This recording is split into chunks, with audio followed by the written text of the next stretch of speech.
माया काफी दिनों के बाद अपनी दादी से मिलने आई थी। दादी को मिलते ही दादी नमस्ते, कैसी हैं आप? मैं तो ठीक हूँ, लेकिन तुझे आज याद आई अपनी दादी की? कहाँ थी इतने दिनों से?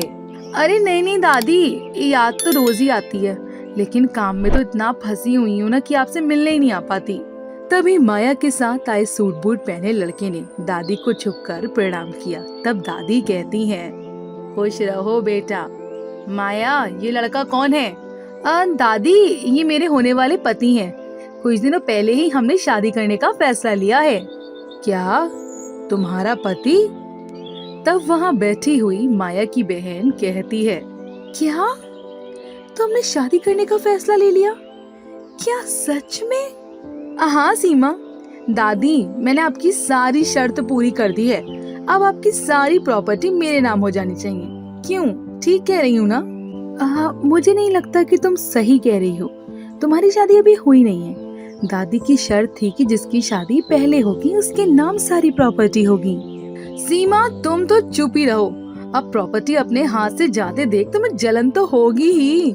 शादी अभी नहीं हुई है तो हो जाएगी। ये देखो, हमने सगाई कर ली है। देखो दादी, आप भी देखो, ये सगाई की अंगूठी दोनों ने पहनी हुई है और हम शादी जल्दी करने वाले हैं। दादी, मैं ठीक कह रही हूँ ना? हाँ, अब सब कुछ मेरे नाम हो जाएगा ना? सच में मैंने आपकी सारी शर्त पूरी की है। हाँ बेटा, तू सच बोल रही है। मेरी शर्त के अनुसार तेरी शादी पहले हो जाती है तो सारी प्रॉपर्टी तेरे ही नाम हो जाएगी। मैंने वकील को भी बुला लिया है, आता ही होगा। बस वो आ जाए तो हम दस्तखत कर देंगे और फिर सब कुछ तुम्हारा। दादी, आप ये क्या कह रही हैं? आपको तो पता है कि माया कितनी गैर जिम्मेदार है। एक काम ढंग से नहीं होता इससे। ये इतना बड़ा कारोबार कैसे संभाल सकती है? और पैसे का क्या? ये तो सारा पैसा ऐसे ही उड़ा देगी, कुछ भी नहीं बचेगा। दादी, आप प्लीज एक बार सोचिए तो। तुम्हारी बात तो सही है सीमा बेटा, लेकिन मैंने तुम दोनों को वचन दिया था कि जिसकी शादी पहले हो जाएगी उसके नाम पर सब कुछ करके मुक्त हो जाऊंगी।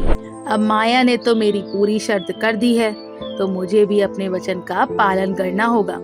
मैं उससे पीछे नहीं हट सकती बेटा। तभी वकील साहब पेपर लेकर आ गए। जब दादी उनसे बात कर रही थी तब माया का मंगेतर उसे बाहर ले गया और बोला, ये सब क्या हो रहा है? क्या? ये तो दादी की ही शर्त थी कि जिसकी शादी पहले हो जाएगी प्रॉपर्टी उसके नाम हो जाएगी, तो बस वही कर रही हूँ।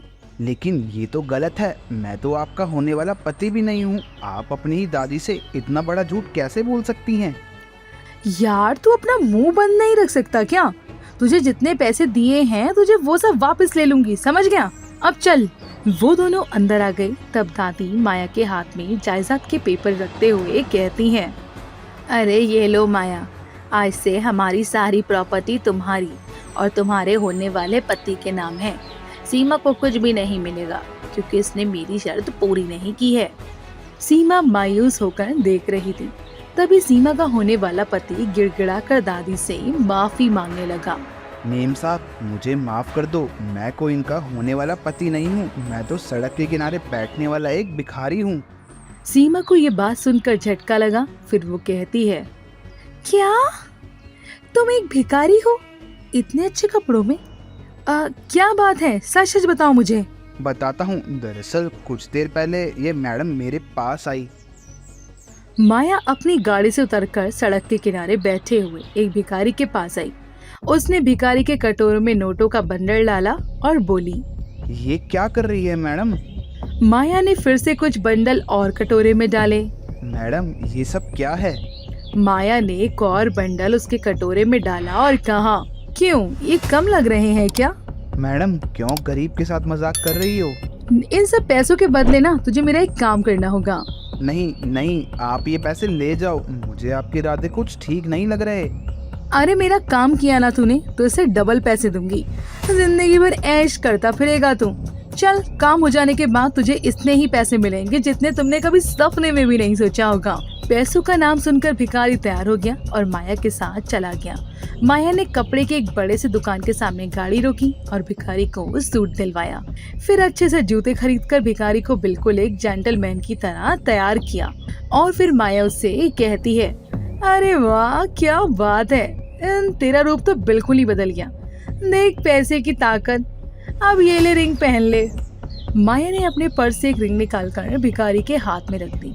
भिखारी ने वो रिंग पहन ली और फिर माया और भिखारी दोनों गाड़ी में बैठ गए। मेम साहब, मुझे माफ़ कर दीजिए, मैं इनके होने वाला पति नहीं हूँ। मैं सड़क के पास बैठने वाला एक भिखारी हूँ। कुछ समय के लिए मैं बहक गया था, पैसों की लालच की पट्टी पड़ गई थी आंखों पर, लेकिन अब मैं आपसे और झूठ नहीं बोल सकता।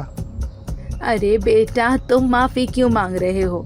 तुम तो भिखारी होकर भी इतने ईमानदार हो। तुम्हें देखते ही पहचान गई थी।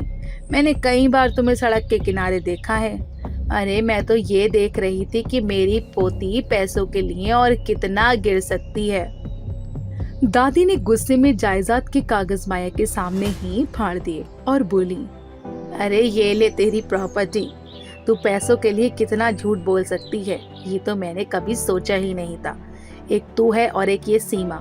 इसे देख, इसे बिजनेस में मेरी मदद करके बिजनेस को कितना आगे बढ़ाया है। अरे इतना ही नहीं, इसने तो अपना खुद का बिजनेस भी शुरू किया और उसमें भी सफल हो रही है। हमेशा सबकी इज्जत करती है और कभी इसने पैसों का रौब नहीं दिखाया। और तू तो सिर्फ मेरे मेहनत के पैसे लेकर उड़ा रही थी। आज के बाद तेरा मेरा रिश्ता खत्म। मैं तेरी शक्ल भी नहीं देखना चाहती। प्रॉपर्टी तो दूर की बात है, चली जा। नहीं नहीं दादी, अब मुझे माफ कर दीजिए। मैं लालच में बह गई थी। अरे निकल जा मेरे घर से, और अभी इसी वक्त। नहीं नहीं दादी, मुझसे दूर मत कीजिए प्लीज। मैं जानती हूँ ये सब नौटंकी पैसों के लिए कर रही है। अरे चली जा, नहीं तो धक्के मार के निकाल दूंगी। माया चली गई। फिर दादी सीमा से ये कहती है, ये सब प्रॉपर्टी मैं तुम्हारे नाम कर रही हूँ। मैंने तो शर्त इसीलिए रखी थी क्योंकि मैं देखना चाहती थी कि तुम दोनों में से कौन सबसे ज्यादा ईमानदार है और कौन मेरी जायदाद संभाल सकती है और कौन पैसे के लालच में झूठ बोलेगा। तुम्हें सारी प्रॉपर्टी की असली हकदार हो बेटा। थैंक यू दादी। सीमा ने दादी को गले लगाया। सीमा ने कभी पैसे का लालच नहीं किया था। अपना हर काम ईमानदारी से करते हुए आगे बढ़ रही थी।